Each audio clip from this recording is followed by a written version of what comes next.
Presidente, Savno ha una serie di cantieri e di investimenti in corso più o meno in tutto il territorio coperto dalla vostra azienda. Non solo, abbiamo investimenti che riguardano il recupero e la sistemazione dei centri di raccolta per adeguarli alle sempre più richieste norme di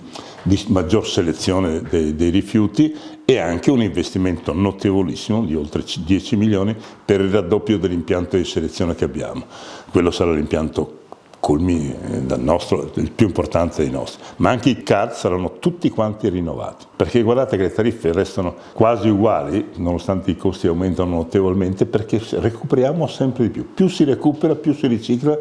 e più possiamo mantenere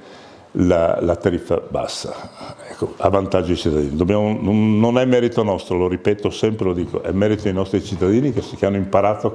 come si può selezionare. Il cantiere di Santa Lucia invece è qualcosa di particolare, di diverso e più innovativo. Qui il progetto che vi faccio vedere nuovo è proprio avveniristico, perché non riguarda solo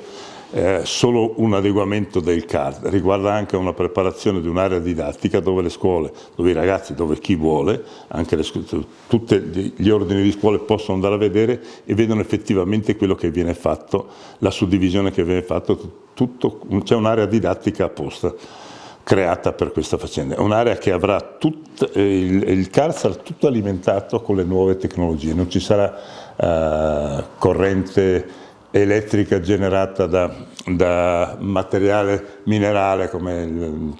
il metano oppure altre cose, ma solo generato in loco. Quindi l'utilizzo anche dei pannelli solari, anche l'idrogeno, abbiamo previsto anche dei punti di preparazione dell'idrogeno. Visto che l'area lì aveva sia uno sbocco a destra che a sinistra il CAD, che era proprietà del comune, abbiamo approfittato per poter fare questa